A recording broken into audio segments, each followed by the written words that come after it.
लंका होती रावण से रणधीरम, एक पलक में राज बिराजी जम के पड़े जंजीरम। भक्ति बिना क्या होते हैं ये भरम रहा संसारे, रति कंचन पाया नहीं रावण चलती बारे। ओह, सर्व सोने की लंका थी, किसा को बद्दी था करके भक्ति सिद्धि प्राप्त रिद्धि प्राप्त करके, और सोने की लंका जैसे हम गारा की ईंट पका के और मकान बनाते हैं, वो सोने की ईंट बना के, छोटी छोटी ईंटें होती थी पहले, और उनसे सोने ही की वो गारा बना के और महल बनवा रखे थे उसने। इतना धनी था। और आप दौरे मुश्किल से 50-20 ग्राम 20 तोले सोना होगा थर, बुढ़ा बुढ़ा सेठ होगा जिस पर 20-30-40 तोले सोना हो गया। कहते वो रति नहीं लेके गए, ग्राम भी नहीं ले जा सका, तुम कहां ले जा सकोगे और के कला तोड़ दोगे 40 तोले सोने में। ये तो खाम खागा सर दर्द है। सोना तो घर में बना रखना चाहिए आपने, और ना इसको पहनना चाहिए। क्या फायदा कान में डाल लिया, कान नाक में डाल लिया, 36 पंगे कड़े बना लिए।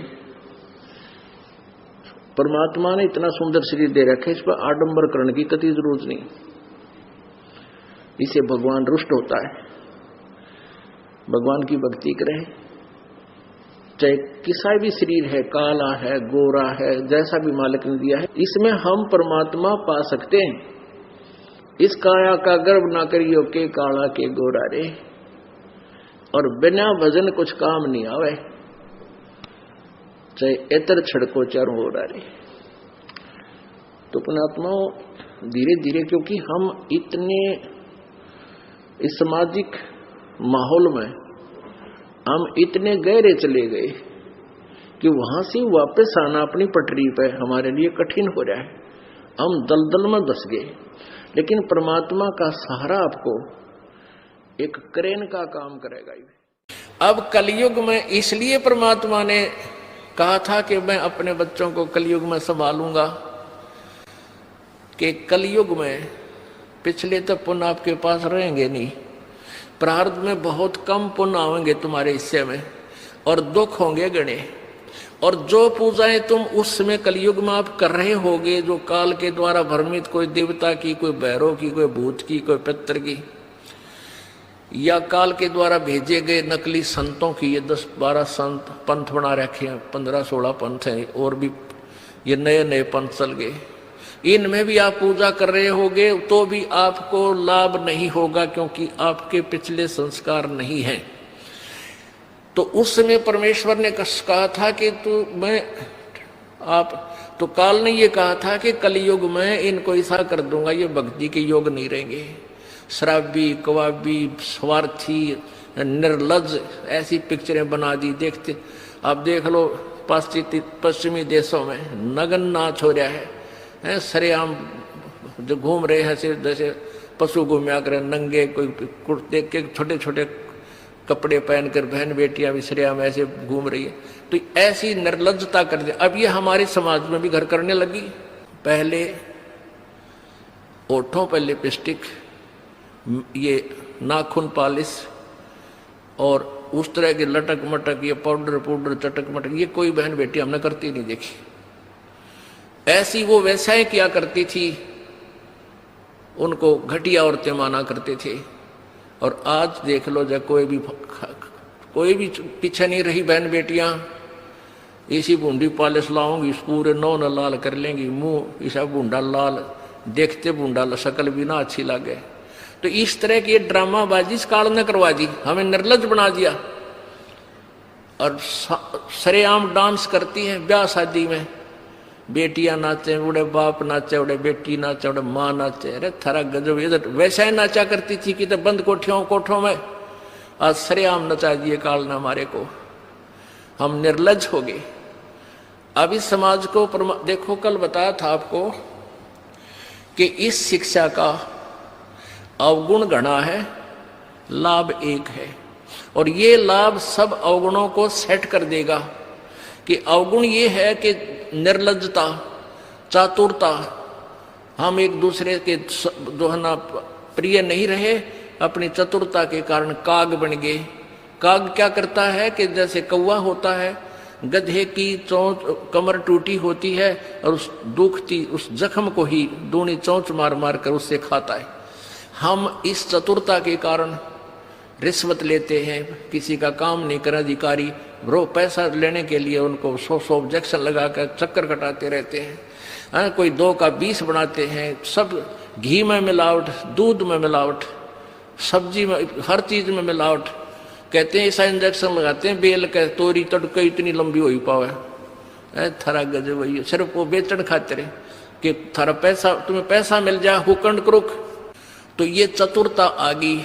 अब डॉक्टर लोग देख लो, सभी तो नहीं हुआ करते लेकिन 80% इतना जुल्म करते हैं। 2 रुपये का 100 रुपये मांग ले, 200 मांग ले, कोई टाल नहीं, 500 मांग ले, 1000 गरीब आदमी से। और भी किसी स्तर में देख लो आप, कोई पीछा नहीं रह रहा। जिसका भी जहां दाव लगता है वो तुरंत डंक मार देता है। जिसके पास कोई मिलावट में रोड करने सथाना नहीं है वो तो करेगा कहां से। तो अब इसमें अवगुण तो इतने हो गए, माया माया दिखाई देती, ना भाई दिखता, ना बाण दिखती, ना भगवान दिखाई देता। और गुण इसमें एक है इस शिक्षा में कि हम अपने सदग्रंथों को स्वयं पढ़कर भगवान पहचान लेंगे। और इस भगवान के पहचानने के उपरांत इस ज्ञान को सुनने के बाद अपने आप ये माया की हवस नष्ट हो जाएगी, क्योंकि हमें पता चल जाएगा कि हमारे 2 नंबर के काम जुड़ सकता, पैसा नहीं रह सकता, क्योंकि हमारे भाग्य में नहीं है। और भाग्य से ज्यादा ले लिया तो ना जाने किस प्रकार जाएगा। एक भक्त ने बताया कि मेरा इकलौता पुत्र बीमार हो गया और मैं उसके ट्रीटमेंट के लिए, पहले तो किसी ने बताया इस पर छाया है, इस पर प्रेत है, जंतर मंत्र करने वालों के पास लौटा 20-30 हजार रुपये वहाँ लगाए।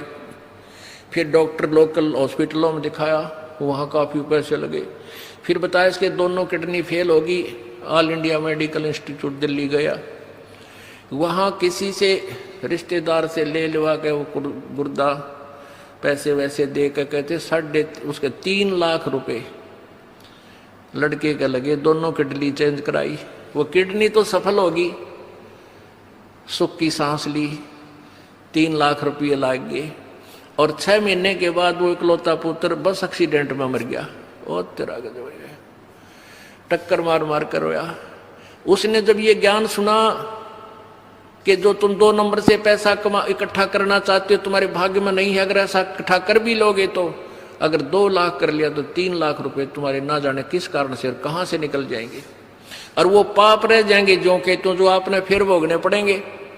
वो पाप यों के यूं रह जाएंगे, पैसा नहीं रहेगा जो तुम्हारे भाग्य में नहीं था, तुमने धक्के से कहीं से इकट्ठा भी कर लिया था। तो उसने फिर अपनी कथा बताई कि ऐसे ऐसे मैं बहुत जुल्मी आदमी था। अब आपके ज्ञान से आंखें खुल गई। एक 2 रुपये की रील आया करती 20-30 साल पहले, 35 साल पहले। ये कैसेट होती है टेप की, ये टेप चले थे उस टाइम।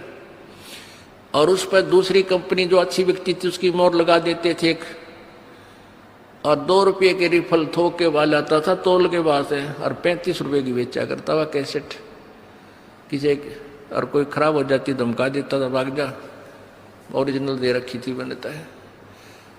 तो आज मेरे साथ ठीक बनी और थोड़ी सजा है मुझको आपके ज्ञान से पता लग गया, मेरे जैसे दुष्ट को तो और सजा चाहिए थी। तो पुण्यात्माओं, इस ज्ञान से इस माया की हवस को तो खत्म कर देंगे, निर्लज्जता भी खत्म हो जाएगी। हमारी बहन बेटियों देख लो यहाँ पर किस प्रकार आती हैं, एक देवी आया करती हैं ऐसे, ना कोई फंड करती, अपना सीधे साधे कपड़े पहन कर जो एक आम सभ्य समाज में होना चाहिए ऐसा इनका व्यवहार हो गया है। और जाके देख लो कितने शहरा में कार्टून बने अंडे हैं लड़कियां। तो पुण्यात्मा इसको सेट कर देंगे, लेकिन ज्ञान इस शिक्षा की आवश्यकता इसलिए थी कि हम अपने सदग्रंथों को समझकर उस भगवान को पहचान लेंगे, ये अति आवश्यक था। तो परमात्मा कबीर जी ने ये शिक्षा अब सार्वजनिक करनी पड़ी। नहीं, पहले केवल एक वर्ग पढ़ता था, एक वर्ग ब्राह्मण, और उस बाकी सब अपना धंधा करते थे, रोटी का जैसा भी धंधा था, कोई पाड़ी जाया करता, कोई भेड़ बकरियां पालता था, उनकी ऊन बेच के गुजारे करते थे, खाते नहीं थे। कोई गाय पालते थे, कोई खेती करते थे, कोई मजदूरी करते थे, अपना ठीक टाइम पास कर रहे थे। ऐसा ही काम हमने चाहिए था और भगवान की भक्ति साथ चाहिए थी। चाहे कोई आज अफसर है, चाहे गरीब है, अमीर है, मजदूर है, किसान है, चाहे दुकानदार है, अगर वो नेक नीति से काम करे अपना और भगवान की भक्ति करता रहे तो सबका मोक्ष होगा। बुराई छोड़नी पड़ेगी, 2 नंबर का धंधा त्यागना पड़ेगा और समर्पण भाव से प्रभु के चरणों में आपको लगना पड़ेगा। मोक्ष दूर नहीं है। अब आपका सौभाग्य है कि परमात्मा ने अब ये समय सिलेक्ट कर रखा है, पूर्व निर्धारित था कि कलयुग में जब बिचली पीढ़ी आवेगी तब इन अंशों को मैं पार करूंगा। प्रथम पीढ़ी में परमात्मा, प्रथम जो पीढ़ी थी, प्रथम चरण में आज से 600 वर्ष पहले कबीर परमेश्वर प्रकट हुए स्वयं, और उन्होंने वो लीलाएं करके दिखाई जो भगवान किया करता है। जैसी लीलाएं कबीर परमेश्वर ने की, आज हमारे वेद बताते हैं कि वो परमात्मा ऐसे आता है, छोटा सा शिशु रूप धारण करके आता है, फिर उसकी परवरिश कुंवारी गांव से होती है, वो बड़ा होकर के फिर अपना ज्ञान प्रचार करता है, उसको लोग कवि कहने लग जाते हैं, वो एक सुप्रसिद्ध कवि की उपाधि प्राप्त करता है, लेकिन वो परमात्मा होता है और वो ऊपर तीसरे धाम में रहता है, सतलोक में रहता है और वहां से चल कर आता है, गति करके आता है, अपनी प्यारी आत्माओं, श्रेष्ठ आत्माओं को मिलता है। और जो उसकी शरण में आ जाते हैं उनके सर्व रोग, हर तरह के किसी प्रकार की बीमारी है गर्भ में, शरीर में, या कोई और आपत्ति है, कर्म दंड है, उन सब को नाश करके उनको सतभक्ति देता है, सुखी करता है और सतभक्ति करवा के उनको सतलोक ले जाता है। हमसे जुड़े रहने के लिए हमारे YouTube चैनल को सब्सक्राइब करें और नई वीडियो की नोटिफिकेशन के लिए बेल आइकॉन को दबाएं। अगर आप ये वीडियो Facebook पर देख रहे हैं तो लाइक जरूर करें और ज्यादा से ज्यादा शेयर करें। धन्यवाद।